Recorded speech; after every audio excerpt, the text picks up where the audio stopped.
What up, world? It's your boy Hollywood Meach. What's up, Oblique the Architect? And we got Naked Truth as our special guest. I know what you're thinking. What's going on? What we doing? This is a new podcast video show. It's called Let's Talk About It. Well, we just sit here and shoot the shit, man. Hosted by myself and Oblique the Architect. And we're just gonna talk our shit, man. We're gonna have a special guest every week. Maybe not every week, but we're just gonna do our thing.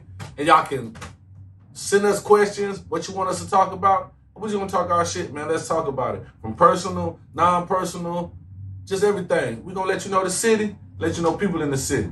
So, without further ado, Naked Truth, what's up? Man, nothing. I'm just happy to be a part of what y'all got going on. Yeah. Oh, what's going on? Hey, man, I'm getting old, but I'm tired. I'm tired, bro. But nah, man, I'm just happy to be back here with y'all, man, for sure. Everybody that checked in with live from the underground, y'all watching this too, man. This is just a new thing. It's a little less formal. Every week's gonna be different. I'm excited for it, man, because it'd be crazy shit happening in 7 days, man. Oh, and C. Leo, he is still a part of the show, but he got a lot of stuff going on behind the scenes, so he'll be in and out. But you know, it's still the ultimate trio. You know what I mean? And it's still the underground. You know? We talk shit about that nigga anyway. Facts. So Naked Truth, if you guys don't know, Naked Truth is a comedian, a promoter, entrepreneur. So Naked Truth, what's up? Tell the people about yourself. Man, I'm just a small time girl living in a big old world. Word. I just try to, come out, give people something to laugh at, try to help heal the community as one. I know a lot of people like to go to church for their healing, but I believe in fellowship and outside of those four walls. I got you. So, would you call yourself a comedian, correct? You do comedy? I just call myself me. This you? I don't Okay. even like to hold no titles. So, are you? But I'm saying we know you do comedy, right? So, are you a comedian or are you a comic? I'm a comic. All right, explain. Shit, I don't even know the difference. Oh no, it just sounded good. Right. That It shit sounded sound good. good. Okay, can we do this? What got you in the comedy? Actually, just people tell me that I was funny. I wasn't trying to be funny, Right. I take a situation and make light of it. And they found it funny. I was like, shit, might as well make a job out of it. Cool. That's dope. I know you had the First Friday comedy thing going on for a while. Mm-hmm. So and I saw that I went to a lot of them. They was dope. You know what I'm saying? And I saw them start to grow. So what's next? Because I know you're in a different realm now. So like, what's next for you? Like, when can people see you on stage again? Actually, September 26th. That y'all can catch us in a live show. Of course, Hollywood Meach will be the host. Also, he'll have his own show. You know what I'm saying? It's all about helping people, but also helping the city heal. You can catch me on some few stages after I get some headshots done. Okay. We ain't gonna go into detail about that because I'll probably be petty about certain situations. Okay, we ain't doing that. We don't be petty here on Let's Talk. Hey, don't fuck up our sponsors for Yeah, facts. We ain't gonna be petty on Let's Talk. We're not doing that on Let's Talk. But you're gonna catch me on a lot of things that I have going on. I just plan on studying the trade a little bit more. Okay. Because I found myself not having peace with certain things. So in order for me to put myself out there and build a brand, I need to perfect some things before I continue going on. It was something fun and interesting to do. First Fridays is not dead. It's still alive. Yeah, First Fridays was jumping off too, man. It was going crazy. Everyone got better. Yeah. I think what really pushed me was the pandemic. You know what I'm saying? Working for somebody, but not working for yourself as hard as you work for somebody, changed my perspective for how I should grow and build. The pandemic made a lot of people and it broke a lot of people. Yes. That's for sure. When we talked about that shit, when that shit first hit, remember we told the team, we was like, we don't hear no more talk about being a hustler. If you can't figure out a way to get through this shit, you ain't no hustler. The pandemic that's really what made me really jump into comedy, for real, to be honest with you, the pandemic, because we had a big tour set up, a music tour set up. A lot of people know me from music before comedy, and it just fell apart because a lot of the venues, they had closed down from the pandemic. And I had always wanted to do comedy, and I was studying comedy, and that's how we met. Remember, we met at Solo's comedy event or whatever. And it was just a time where the small venues opened up around here, and it was like, yo, we can do comedy shows. And I was like, all right, bet, let's do it. And that's really how I blew up, like just getting that little underground money from the comedy stuff. You know what I mean? And that was a beautiful thing. So how do you feel the pandemic affected you as far as like grinding and everything like that?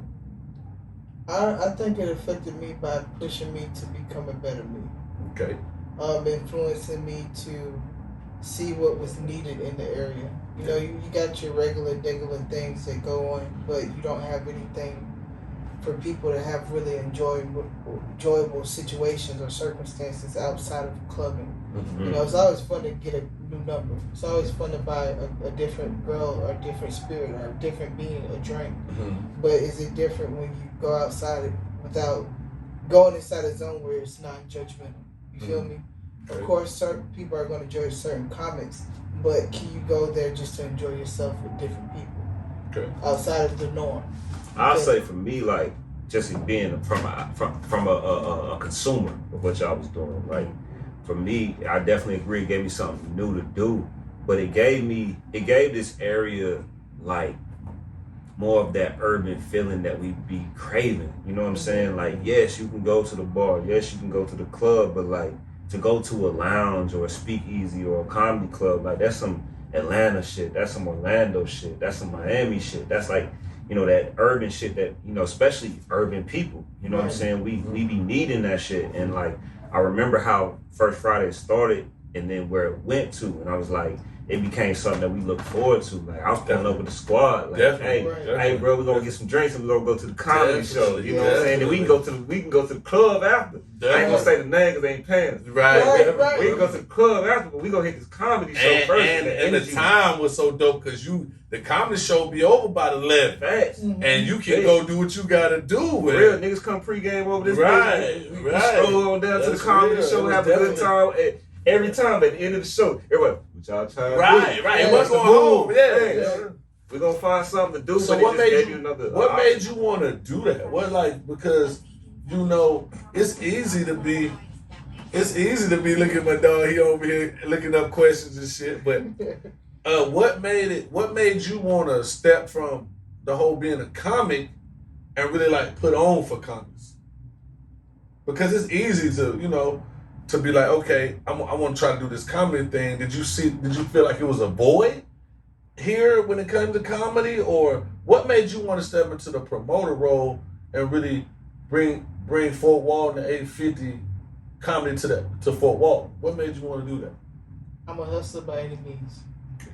First off, and I just felt like there was a lot of people who said they were funny, but they didn't push themselves. Mm-hmm. So I wanted to give them a platform where they can push themselves to be a greater comedian. Okay. You feel me? I wanted to help other people grow. Okay. Versus me. I wanted to be the person in the background. Mm-hmm. I didn't care about anything that comes with that. Okay. I just wanted to help people heal, help people become a better version of themselves. And after they was done with this set, like what you did for me, you know what I'm saying? Give them a source of inspiration of how they can change and modify some things as far as growth as a comedian or growth as a promoter, and not take things so personal. Because at the beginning, I was taking shit personal. For sure. And I felt like, well, damn, if I'm not doing this right, they may not like me the next time. Mm-hmm. And then I had a person that came up to me, he's actually my barber now. He was like, yo, you know, when I first saw you, you just hit us with a whole lot of shit. And I ain't like you.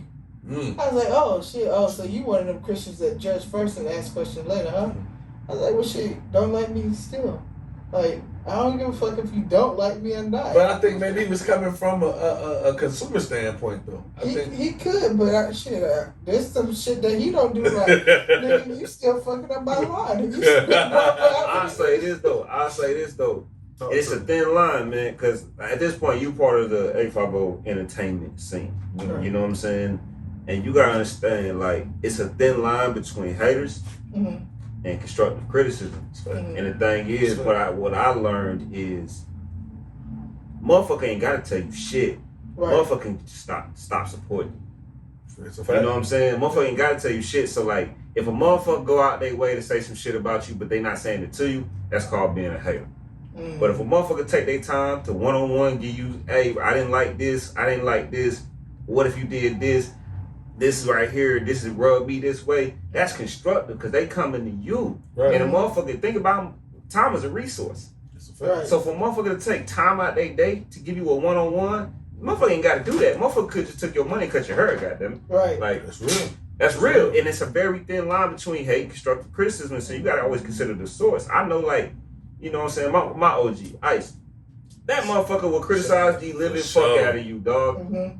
But you know it's coming from the right place because you know who he is and what your relationship is with him and the way he goes about it. He don't make a post about it. He gonna tell you about That's it. a fact. Right. You know what I'm saying? And I think that especially where we are, because as much success as we have, we still up and coming artists. We learning every day. You know what I mean? And I think there's a certain humility you have to be able to recognize when somebody's just trying to give you some motherfucking constructive criticism. That's a fact. Yeah. You know what I'm saying? And I'm so, learning that. and it's hard. It's hard, but artists, we sensitive about our shit. That's a Right. fact. You know what I'm Right. saying? We That's sensitive about our shit. But you Every just artist gotta- want to be loved. Yeah, and you got to consider where the information is coming from. Right. Because I look at it like that. If a motherfucker gonna take one-on-one time to come and tell me, hey, I seen y'all show, that shit was lit, but this part, it ain't hit right. I gotta humble myself and I gotta take that. And it don't mean I have to agree with it, but I gotta consider it because of the source and how they gave it to me.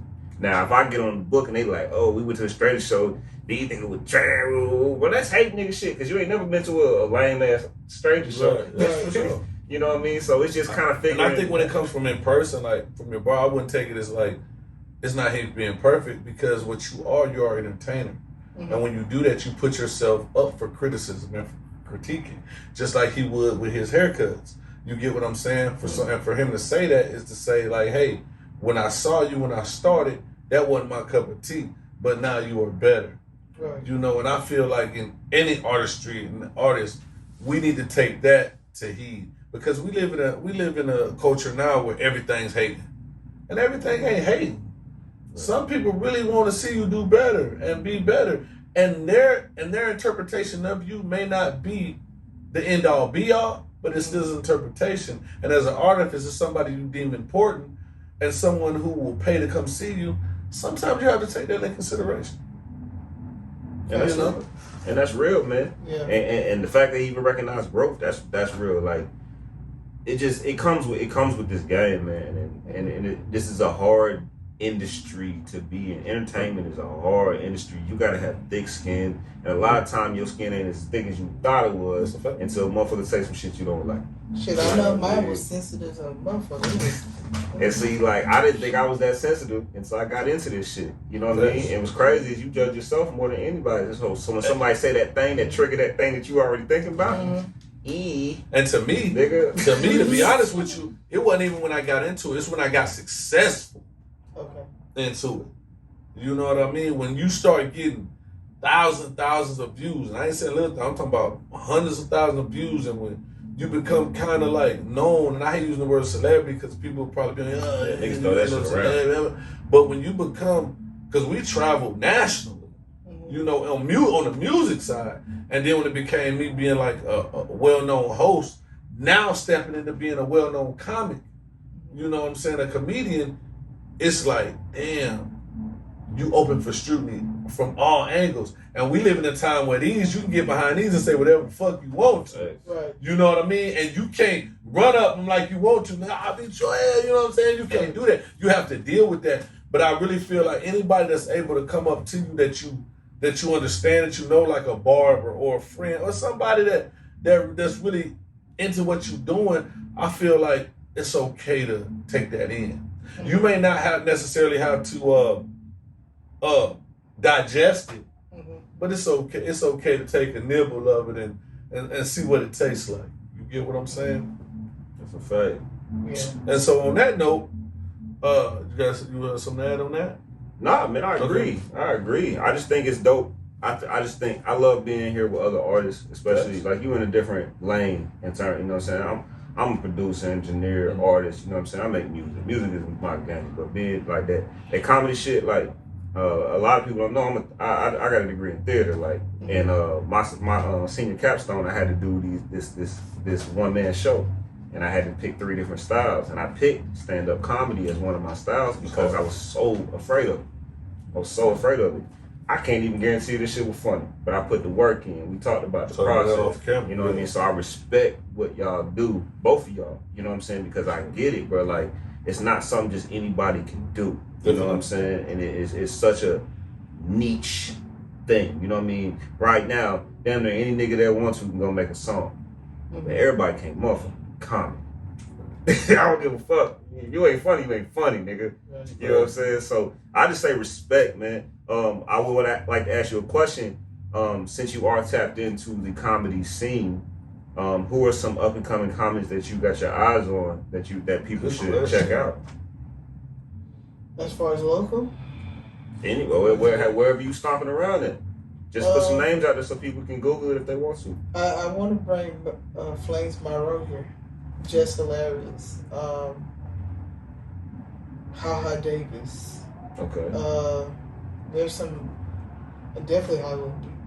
No, man, I can't leave about. I'm trying. And that nigga ain't funny. Shit. You know you lying. Shit, you the one was bringing up the journey of the people. You know what I'm saying? Man, he be paying me, bro. That nigga paid me to tell people he five, man. You know you lying. Y'all know I don't do nothing for free. I would definitely like to see myself. Okay. What are some other? What about some local comics you think that's really blazing the trail right now? Me and you. I get Jay Stickums, man. This motherfucker, we haven't seen her in a long time. Man, oh my God. She is so dope, man. Yes. Hey, I need you to come back, man. Yes, she wants. I need her. Did I see her? Yeah, she came to the first comedy show I did. She went by. I'm sorry, I'm messing up. Lebon. Okay. Lebon. She was kind of like a headliner. She's super dope, and she's always willing to give you, you know what I'm saying, pointers and tips. Like, I feel like that's needed in this. But Jay Stickers, man, shit, who that red? Who that red? Funny. What's my man out of Tallahassee?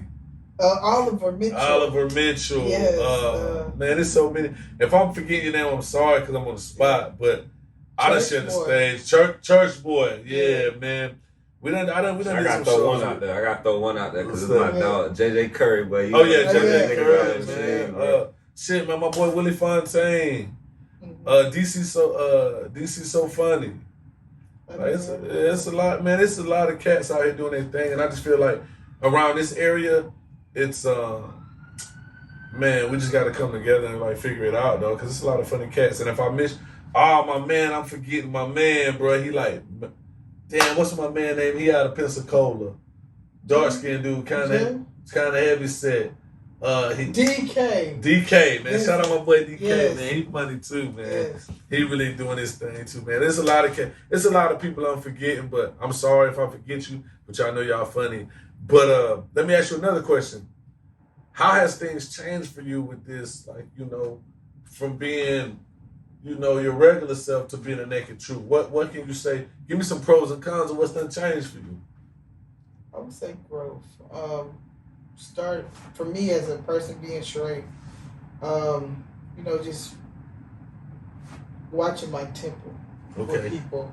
As far as naked truth, getting a feel of the environment and what I should talk about. You know, because anything you do as an artist, you still have to engage and see what's out there in the atmosphere. You have to pay attention to those things first, so you can adjust what you want to speak about or talk about. As far as being me, myself, what has changed, I would just say nothing. As far as I just say my attitude, you know, how I just need to fall back from a lot of things. You know what I'm saying? Remove myself from negative energy. Okay. Do you feel like that came from the quote-unquote success of Naked Truth, or do you feel like, is that the battle between Sheree and Naked Truth? Like, I've always been like that, though. Yeah? I've always been a self-reserved person. Okay. I've never been a person that just... Well, that's hard to be when you in the public eye as a you know what I'm saying, as an entertainer, because that's really what we are in a nutshell. Like you have to be this person, because some people may not know Sheree, they just might know Naked Truth. Right. So do you feel that you being reserved, does that hinder you when it comes to being Naked Truth? I think it does, because sometimes I miss out on opportunities or solutions for myself. Okay. I wouldn't say opportunities, I say solutions, because when you can network and promote your net worth with people, you stop engaging. You start to shut down. You'll see me shut down sometimes when I feel like I've embarrassed myself and I haven't been so humble. Okay. You know what I'm saying? Like certain shows when we have people that have done things. You remember the time when you walked up and you had to calm down? For sure. Hey, I heard we got to save the money. I heard some stories about saving the money. Yeah, we had to save the money, man. But see, that's the thing about being an entertainer. It's like the best entertainers come from a place of truth. And so I think that's really going to be your challenge, because like I said, like a lot of people watching, they don't know the relationship that we have. They don't realize that, like, you know what I mean? I hope y'all know that we ain't just bringing no goofies on the show. You know what I'm saying? But we have a relationship. You know what I mean? We've had talks. You know what I mean? And the challenge because I'm an introvert, and a lot of times I'm actually what you call an ambivert, because I'm extroverted around people I'm comfortable with. But if I don't fuck with you like that, it's not that I'm shy. I get quiet. I'm observant. You know what I'm saying? But in entertainment, you have to take these things that make you you and find a way to make that shit entertaining. Right. You know what I'm saying? So if that's who you are, you got to figure out a way to play on that shit to make that shit funny. If you take shit too serious, there's a joke in that motherfucker somewhere. Right. You know what I'm saying? Right. With music, like the shit we be going through, we just find a way to put that shit on the track where people gonna feel it. We don't be lying. We just know the direct emotion is not entertaining. Right. So we got to figure out a way to take how we feel and make motherfuckers feel it. Right. And that's, like I said, I ain't no comedian. I don't even be seeing the joke and everything. I be mad as fuck. That's why I couldn't be no comedian. You know what I'm saying? I'm in a through a motherfucking mic stand in that bitch. You feel me?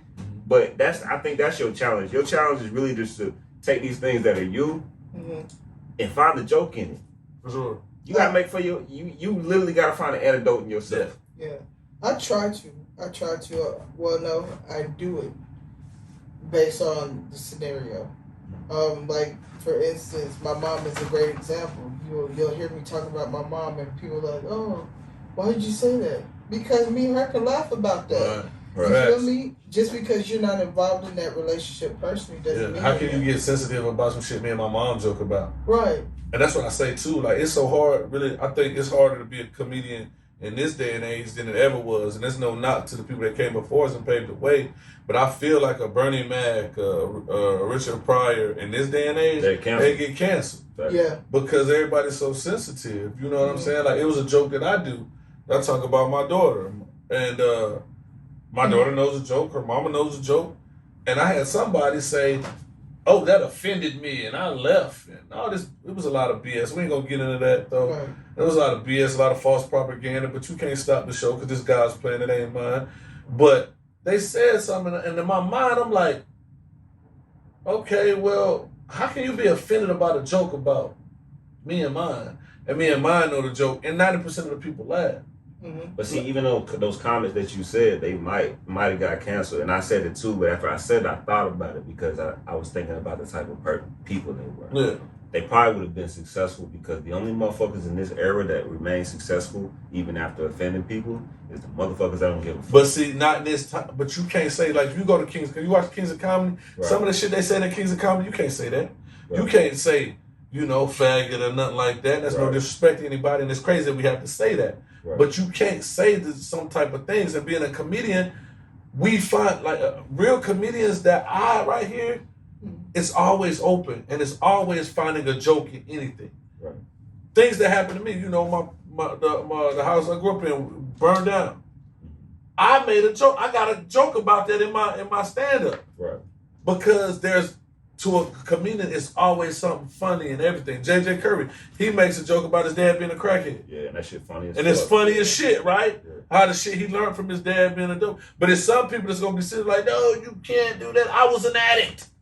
Yeah. You can't joke about people. I was an addict, like I told you about. I guess I was just saying, like, you gotta. I guess I was saying the people that I see successful that have offensive material, whether it be comedy or music. Lil Nas X, that nigga is offensive as fuck to people, and he still got his 15 minutes of fame. But he's offensive because he trolled. But he's offensive to not the majority. I got you. I'm just the point I'm making is the people that I see that remain successful. He's just one example. Yeah, he's gonna be out there. He's gonna be. But the people I see that are successful are the people that really truly embrace who they are and they double down on who they are. They unapologetic. Like you have like Boosie.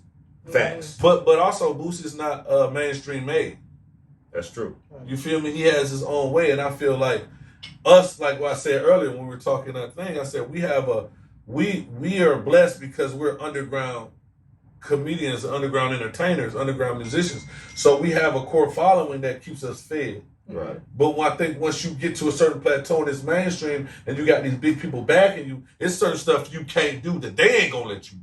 Right. You get what I'm saying? So we're in a blessed spot, and the reason to go back to what I was saying is like it's harder for a mainstream comedian nowadays because they got on Kevin Hart a few years ago about a tweet he did like 5 years ago. Right.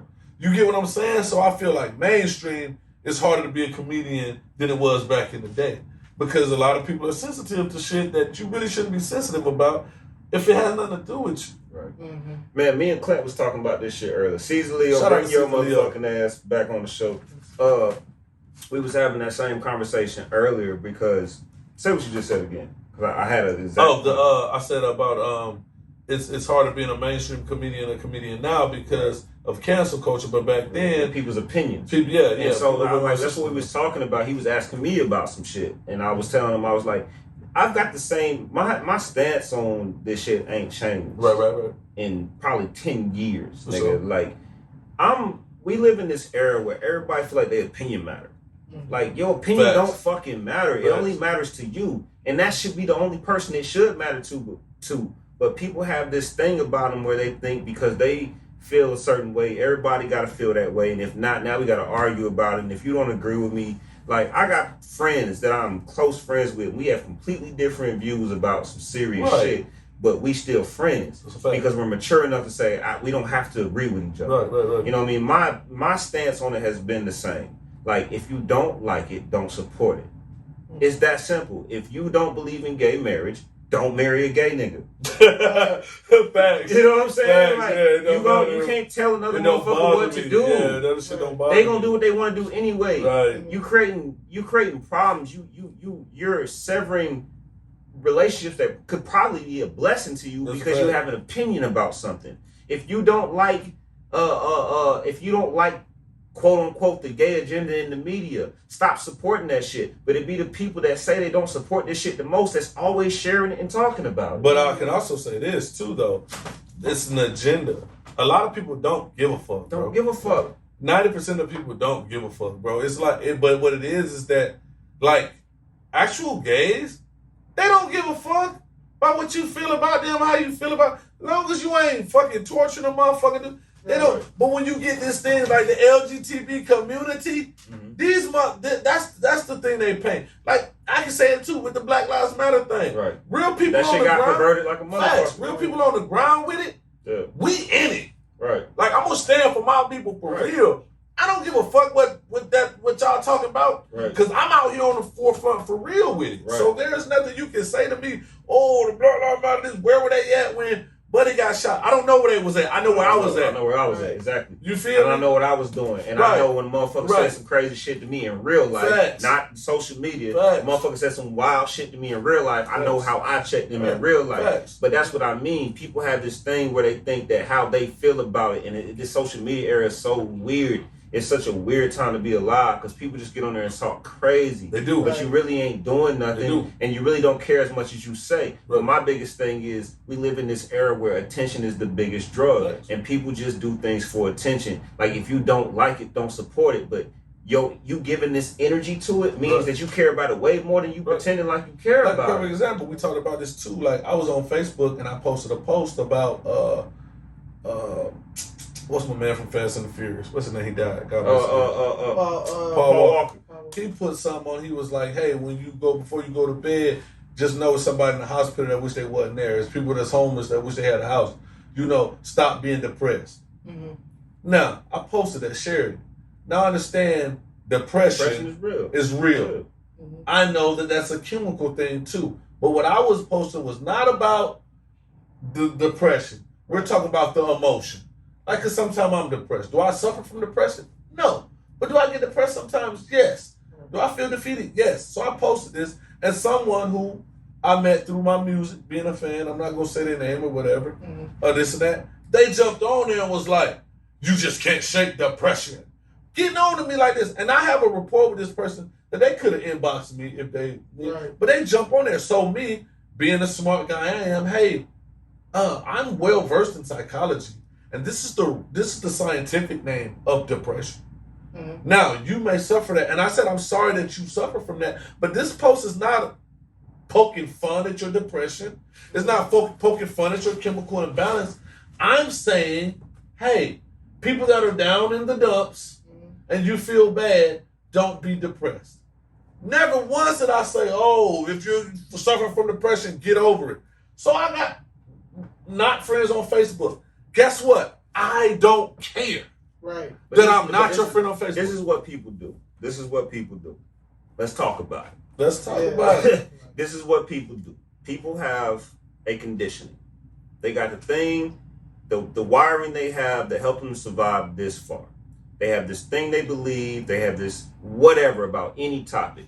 When they see something, it don't ever be about what the fuck the thing is about. Facts. They look for that thing in it that triggers them, or they find the thing in it that they can use to be correct about how they feel about a specific thing. Mm-hmm. It don't be about what the thing is actually about. Because what Paul Walker talking about is, yes, you might be depressed. Yes, you might be sad. But if you look at it correctly, there's no matter how bad things are, there's somebody that would die to be in that position. To have your problem. I suffer from bipolar depression. Facts. I'm diagnosed bipolar.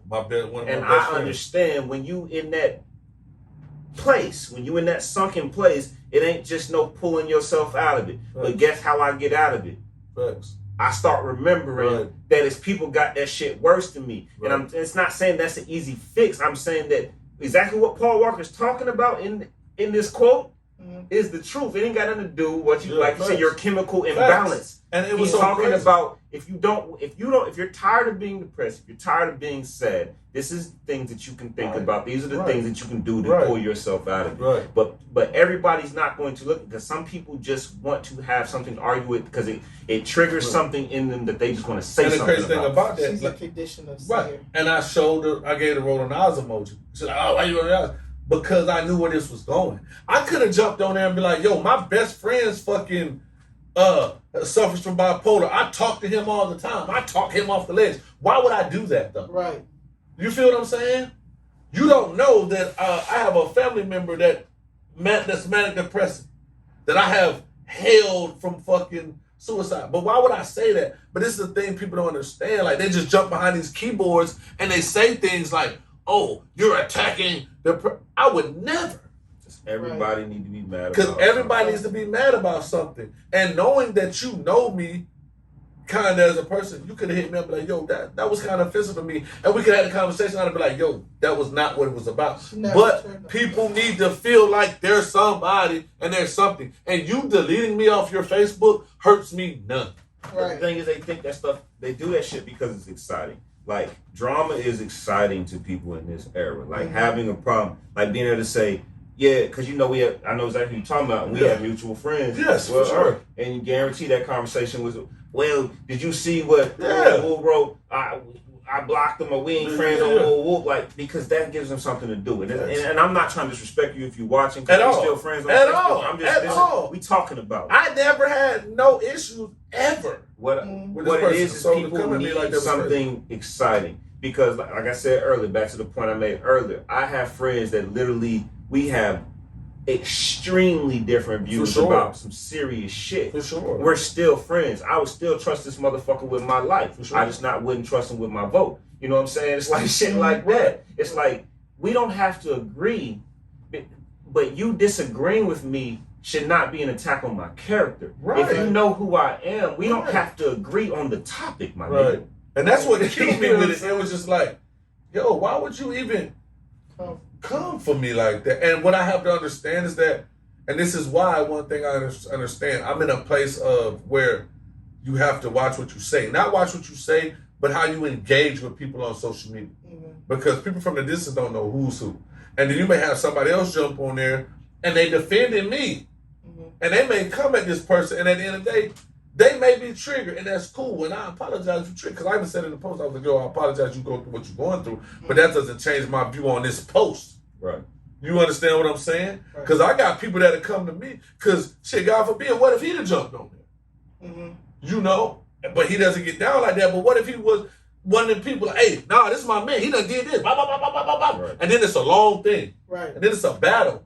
But people don't understand, they don't take the time to take themselves out of something and be like, I know him. Because it ain't like somebody I don't know. I know him. Where is he coming from? Right.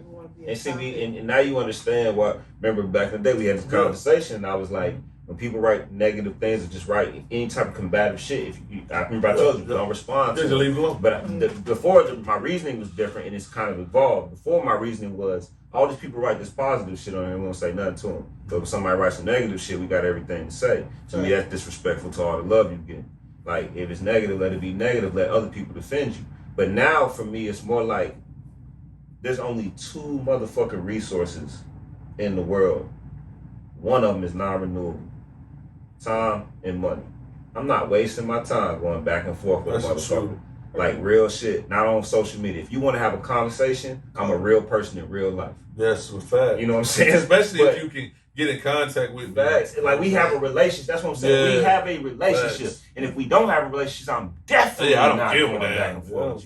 But if you know me, holler at me in real life, because I'm not doing this digital shit with you. Because that's what people want. They get attention, that alert they get, that like, that reaction, woo, woo, woo. And this is a scientific proven thing. There's case studies about this. People get boosts of dopamine when they get fucking alerts from their fucking app, whether it's negative or positive.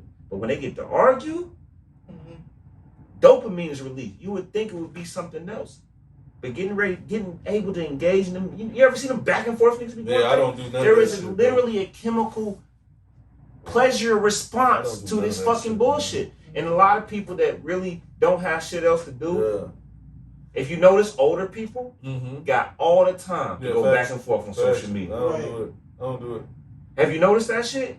The older they get, they'll go back and forth with your ass all day and tag your ass in it. So-and-so mention you in the comments. They'll do that shit all motherfucking day, bro. Like, I'm not doing that shit because all people really want to do is be right, or they need someone to validate. Yeah, I don't care. When they come at you on that crazy shit, it's because something you said and it triggered something in them. You know what I'm saying? Like, that either they already felt about themselves or just an opinion they had about the world. Yeah, you make it okay for me. We're not doing that shit, bro. And the thing about it, too, is just like, I've realized, too, like, with the and I'll put in quotation marks because people are like, successful, how you successful, blah, blah, blah. But I realize this, the more success you get, the more bullshit is. Like, you know what I mean? Like, it's not... More money, more problems. It's not like... People say this, like, what more would you want? Money or fame? And I say this, that fame shit nowadays, it don't mean nothing. It don't mean like what it meant back in the day, because anybody can be famous. Motherfuckers have 4.5 million views for showing their ass. Right. Or doing dumbass shit, right? Not talented at all, no nothing. You just got a nice body, you show your ass. 4.4 million followers. And these motherfuckers living below poverty line. Right. You get what I'm saying? I just feel like, instead of saying, what would you have, money or fame? I want stability. You know, I think that's the word we need to start using, man. I want the stability. I want to be able where anybody you see with me, you don't know who it is, who the man is, who got it. I want to be able to do things with my craft and the things that I have to make a way for this cat. Because everybody don't got to be the rapper. Right. I want to make a way for the engineer dude. I want to make a way for the artist, the digital graphic designer. I want to be that big so I can put my people on like that. Yo, son may not know how to do a rap or nothing, but son got a thing for security, and he got his concealed weapons permit, and he used to be in the military, and he battled with this, that, and the third, but this give him peace. Okay, hey, I want you to be my security. You can start your own security firm because I'm that big of a celebrity. You just said the word. you just said the word, and you know we've been doing this for a long motherfucking time. Security, cool. Success, cool. Fame, you can have that shit. Yeah. Money, I need all that. But the word you said at this point in my career, you said something just now. The word peace. Peace. That's all I give a fuck about. And it's crazy, the more success you have, you start to realize like the only thing that matters is peace. You can have success and peace. You can. But a lot of times we want success so bad we lose our peace. And it's not to say that being unsuccessful is peaceful, because it's not. But I know a lot of people that don't have a bunch of shit and a bunch of money, and they're the most peaceful people ever. Right. They have inner peace. Right. Like at this point in my career, because I've been through so much with you, without you, and I've seen people going through this shit, and I've been through so much myself. The only thing that matters is, even as we achieve success, they got that success got to be attached to peace. Right. I don't want no success that's not attached to peace. Right. You know what I mean? I don't want to do business with somebody I got to be looking over my motherfucking shoulder and all the. I don't want a type of success I need to sustain it so bad that I lose my peace. That's a fact. You know what I'm saying? You said that shit just now, and I'm like, I don't know if dog heard what he said. Like, dog, you know what I'm saying? Dog hold it, that gives him peace. Yeah. You should be doing something that gives you peace. That's a fact. That's a great, and you know, we talk about that all the time too.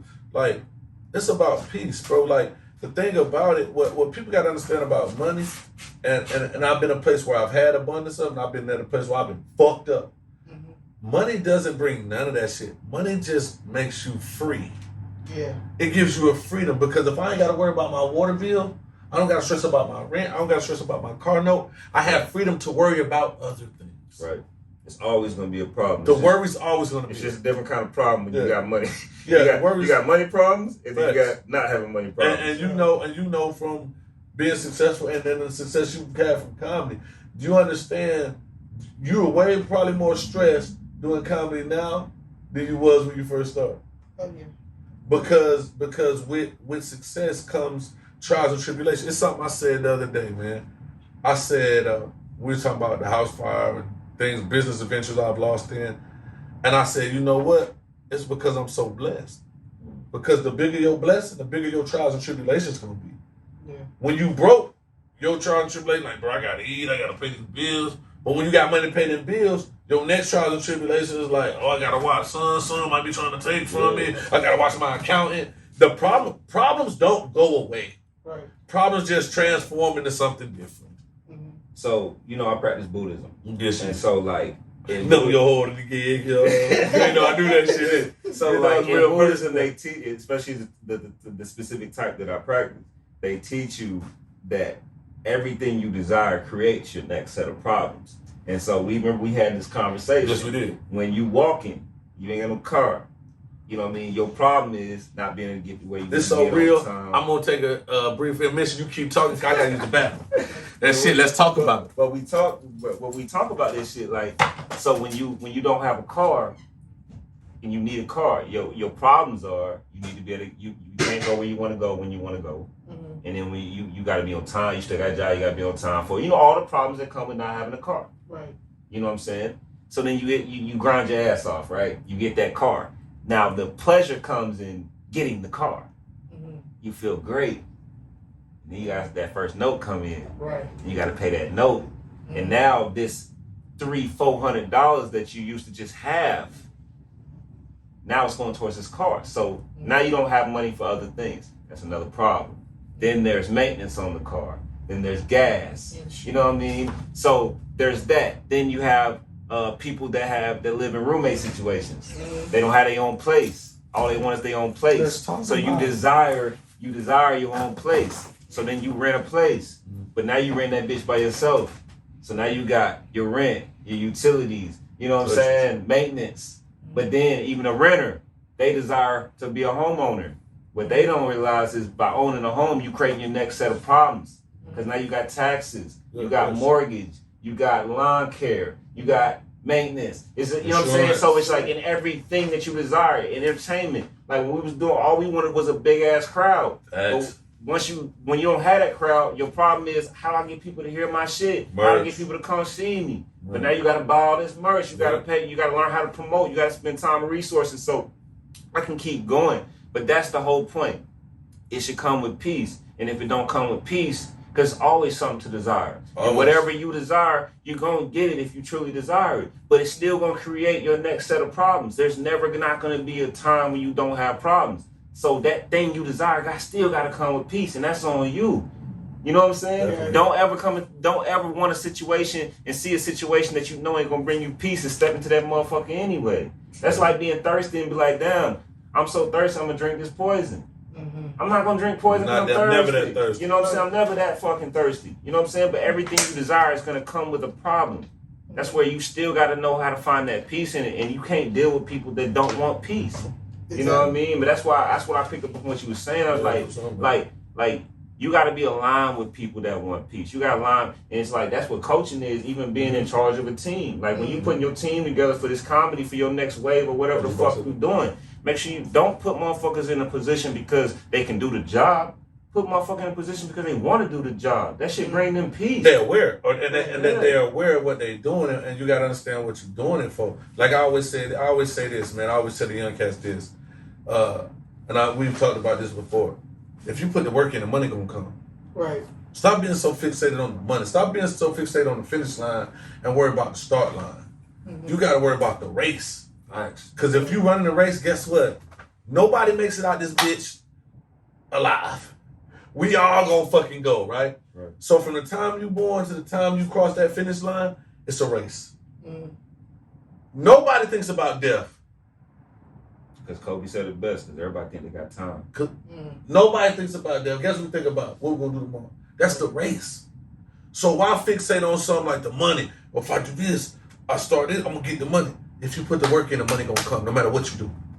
Right. No matter what you do, if you really put the work in and you really focus and you really grind down and you really go get it, the money gonna come. Because success comes. And don't ever get it fucked up. Like I'm not one of the people that don't think money's important. I always say, if you don't think money's important, give me yours. Like that's how I feel about it. Money is important, but money is not the most important. You know what I mean? Like, it's not the end all be all. What's the point of having money and you miserable?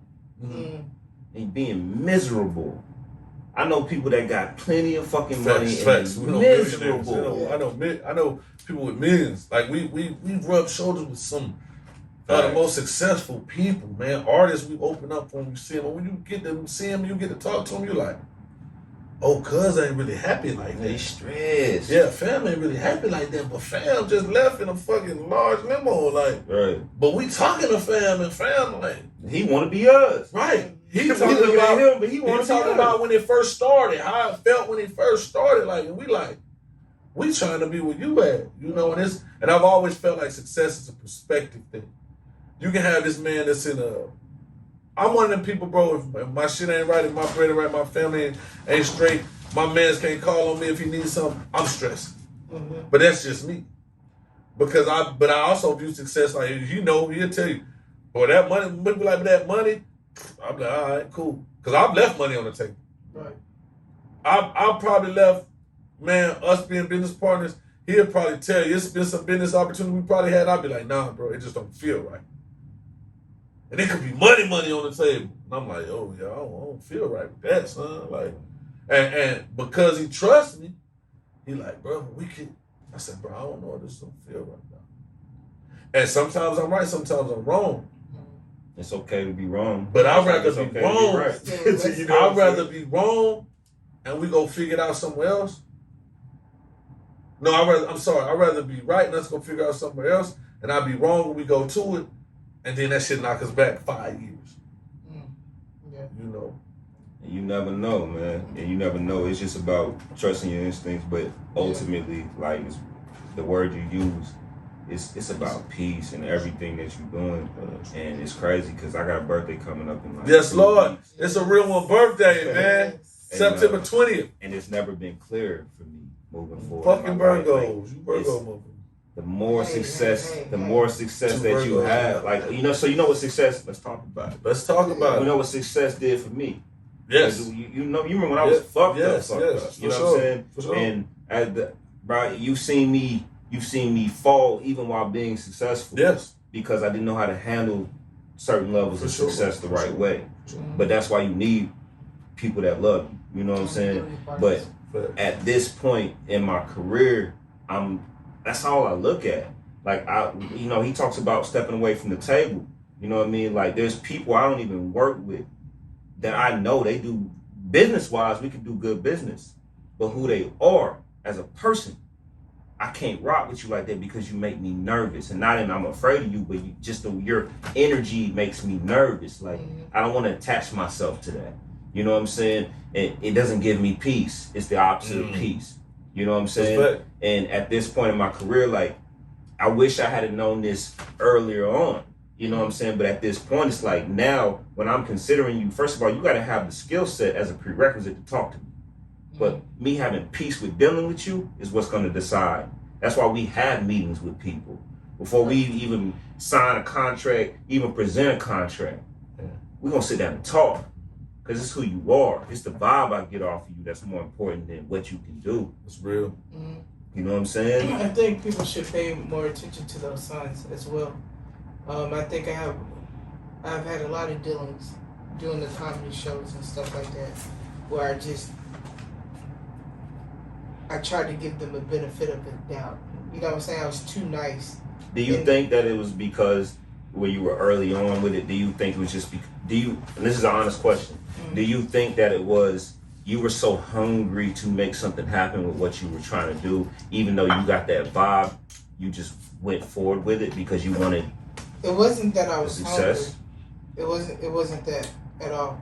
It was because I was listening to what they were saying. Still, like you said, I picked up on the ultimate goal from what they wanted to do, but still I was just trying to be like, okay, well, maybe I give them a chance. And that chance fucked me up. See, I'm only asking because I did that. You know what I mean? And so I'm trying to see if there's other people like that was like that, like the way I was. Because early on, you know, there was a lot of times I did business with people and I might not even really fuck with their vibe, but I felt like we could do good business. Right. And we've had head bumps about that. For sure. You know what I'm saying? And that's a real thing. I'm just being honest because it's what this show is about. You know, I'm being honest. There was a time where I was so hungry to get this thing moving in the direction and get it to the altitude that I really wanted it to be at. I did business with people that I didn't even feel right doing business with. They just didn't feel right. And usually I was right. It didn't feel right and it usually ended up getting fucked up. You know what I mean? There's even times it didn't get fucked up, but I still don't do business with them. It really didn't benefit me anything. And that's why I'm asking, do you think that, was there any of that in there? Because it's very easy to like convince yourself what you feel ain't real because you want something so bad. You know what I'm saying? Yeah. That's ultimately to narrow it all down. I needed me more than I needed them. I needed me more than I needed them because I can do anything that they can do. Right. I don't need them. So did you feel like what made you choose them? Was it the ego or you was trying to skip the process? I was trying to not delegate myself to that end goal that they can fulfill. I was trying to make them really eat their words. You know what I mean? Yeah, but what I'm saying, like, what made you get with them in the first place? Yeah, the people that you did work with that you... They came to me. Right. But they told me a story. Okay. I believed it. Okay. That's what happened. I got you. And then once I saw, wait a minute, everything that I just talked to them about, they listened, they executed, but at the end of the day, they was only looking out for themselves, which is cool. Okay. You're supposed to do that, but don't sell me a nice story and you don't really fulfill what we need because you want control of the situation. But do you feel that you failed, not to cut you off, do you feel that you failed for that story? What I'm trying to get at for the listeners and shit, because, you know, we got to talk about it. Right. Do you feel that you were willing to jump for that because you were trying to skip maybe step 1, step 2, step 3? Or you were just like so involved in it and you saw what they were doing and you was just like, okay, this is the right way to go? Like, what made you make that decision to say, okay, I'm gonna run with these people, you know what I'm saying, instead of taking a step back and being like, is this what I need? You get what I'm saying? Yeah, I get it. Yeah. I think I'm tired. Yeah. No, we 8 good. o'clock is really my Yeah. bedtime. We got 5 minutes. We got 5 minutes. five We minutes. thank you. Because We thank before you. we end, I do gotta shout out some things. Yeah, You know we what gotta I'm saying? shout out I the gotta shout out some things. But we just asking because I just think that the mistakes you make on your path, especially when it comes in the industry that we're in, the mistakes you make are the things that define your career. Yeah. You know what I mean? I'm not saying that you making a mistake is going to destroy your career. I'm saying it teaches you how to be better in this career. You know what I'm saying? And that's why I was asking, do you think that you went against your instinct? I did go against my instinct. No, I'm saying, do you think that you went against it because of what you were trying to achieve? I did.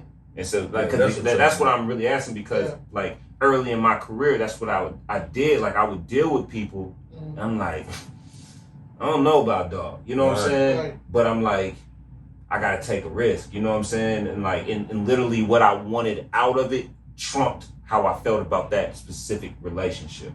You know what I mean? And ultimately, it was detrimental. And you know what I mean? And it's crazy because you can put in all that work. Yeah. You can put all that work with these people. But when that shit goes south, out of there. you might well be starting over. It's out of there. All that work pretty much gone. You just starting over. And that's one thing. And it's okay to start over though. It's okay. Yeah, it is for sure. But you gotta make, you know, when you. I always tell him this: as long as the foundation's straight, we good. Yeah. And that's one principle that I do rely on. To have a strong foundation. Got to, man. And I didn't start off with a strong foundation. You're right. I was just trying. Someone gave me a duty to do, and I wanted to execute.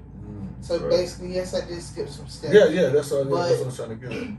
Yeah, I'm not trying to blab TV or nothing. I was just asking real questions. We're here to talk about it. Yeah, let's talk about it. Yeah. Let's be open and honest. And I'm glad that we're being open and honest. But now I know what to expect. Gotcha. Right. And I know how to recognize that type of spirit and that type of person. Right. You feel me? Right. Even though I recognize it from the beginning. But now I need to stand my ground. Right. In order for my business to become a success and for other people to become successful because these people thought that they was the reason why it was successful. They wasn't. Well, anytime you answer to the calling on your life or principles behind that you believe is a passion, God brings the success. And he connects the right people. Put the work in, and everything else will come. No shortcuts. There's no shortcuts on that. Thanks. You know, no doubt, man. I would appreciate you. You know, I gotta give some shout outs real quick. All right, before you wrap get up shouts the show. out, tell them your next. Let them know what you're doing next. And give me your social media. Let them know what you're doing, Naked True. So wake your ass up and tell them what you doing so they know, man. What's up? Okay. Follow me on Instagram, naked_truth19. I do not have access to Facebook. And I feel so bad about that. So if you guys Facebook jail. No, it's not even Facebook jail. Somebody hacked my shit. Hacked the shit. Kicked her ass off. So I gotta start over. This would never happen with Tom in my space. Know that. So follow me. Follow me on Instagram to find out about future events. Snapchat, you can Naked Truth 19.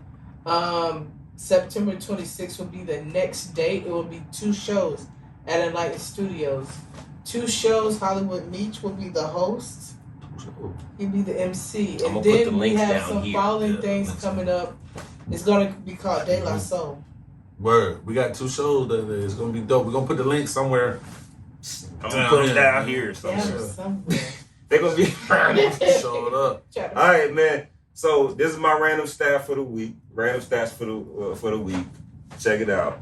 So I had to do this because his favorite player just made it to the Hall of Fame. So shout out to all the Naismith NBA Hall of Fame inductees for 2021. You know what I'm about to do. It was some big names. They were 16 inductees. I'm not gonna go through all of them. 6 of the big name. Bill Russell made it in for the second time, this time as a coach. Shout out Bill Russell, man. Black excellence. Chris Bosh made it in. Chris Webber made it in. Detroit, you know what I mean? Yeah, man. Yes, sir. Tony Kukoc made it in. Hey, man, come on, Tony. He said, shout out Michael Jordan and Scottie Pippen. That's what he said. Because without them, he wouldn't have made it in. Right. Hey, he did win 3 MVPs in the European League, though. He did, yo. Tony Kukoc was a dog. Ben Wallace made it in. Hey, he's not from Detroit, but he played for the Pistons, man. And fun stat, he's the only person in the NBA with the most blocks, less fouls, more blocks than fouls, and more steals than turnovers. And more steals than turnovers. So shout out to And he's the only Naismith NBA Hall of Famer ever to be undrafted. And he made it. Made it to the Hall of Fame undrafted. And can't forget about the Malice and the Palace. And that nigga only averaged 5.7 points a game. Come on, man. Garbage ass on offense. Ben. But you ain't going in that lane. And Hollywood Meech's favorite motherfucking player. You better not. Paul Pierce. I do not fuck with Paul Pierce. Hey, but listen, I'm not no hater. Shout out to your accomplishments, but you know I don't fuck with you. I don't fuck with Paul Pierce. Shout out to the truth, man. But shout out to your accomplishments, because I've never Hollywood been a hater. Meech jersey, man. Listen, I've never been a hater. One thing about me, I've never been a hater. I would still salute you, and it still be fuck you.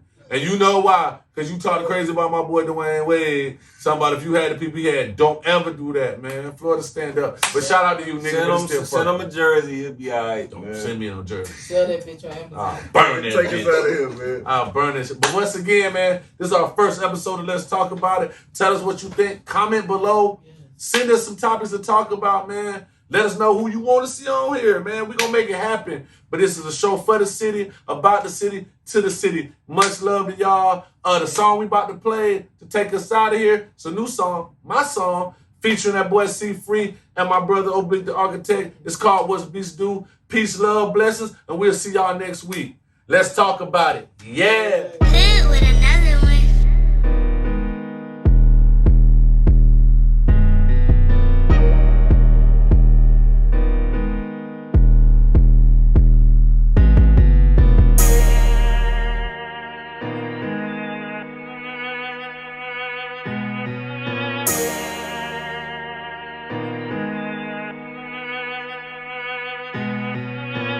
Make a move, then I'm thumbing through the check. Got me feeling like the best, got me feeling like a beast. In the city, they respect me like a king. Applying pressure with the team, got me feeling like a beast. I'ma stay down, don't blame me, I don't play around. Say they wanna be a beast until it's time to do what beasts do. I'ma stay down, don't blame me, I don't play around. Say they wanna be a beast until it's time to do what beasts do. My demons, I feed them, I lead them, time to do what beasts do. Whole bottle of leader, no rhyme or no reason. Guess you can say the season, time to do what beasts do. And my 2 shoes smooth, with 2 screws loose. Ain't the type to caboose, smooch, I grab mics and produce truth. Let them debate on who's who, I am solid through and through. Play no games, no duck goose, woo. Came from roots, set flames to roofs, laced up boots, woo. Paid up dues, game my juice, created tunes. Don't hang with fools that chasing cool. They say that's ludicrous, I say bitch move. That's what beasts do. Make a move, then I'm thumbing through the check. Got me feeling like the best, got me feeling like a beast. In the city, they respect me like a king. Applying pressure with the team, got me feeling like a beast. I'ma stay down, don't blame me, I don't play around. Say they wanna be a beast until it's time to do what beasts do. I'ma stay down, don't blame me, I don't play around. Say they wanna be a beast until it's time to do what beasts do. Say you wanna be a beast, well come with me into the jungle. I'ma show you how to grind, you can maximize your hustle. Call me Mowgli from the Jungle Book, I train with Shere Khan. Like Mufasa was my daddy and Sharabi was my mom. Ain't no sleeping on this lion here, a weem away. Hyenas leave you scarred, but this KO blow your team away. So miss me with that bullshit, a cool matata. You at best, we don't stress, we hit my doula oblongata. If we miss, we spin the block, I pass the chopper to my partner. Look some bangs and your hip bang, man somebody call the doctor. If you really wanna be a beast, well come into Wakanda. If you can't, well then you ain't, you should stay at home with mom. Make a move, then I'm thumbing through the check. Got me feeling like the best, got like a king. Applying pressure with the team, got me feeling like a beast. Like a beast. I'ma stay down, don't play me, I don't play around. Say they wanna be a beast until it's time to do what beasts do. I'ma stay down, don't play me, I don't play around. Say they wanna be a beast until it's time to do what beasts do. Time to do what beasts do. Time to do what beasts do. Everybody say they wanna be a beast until it's time to do what beasts do.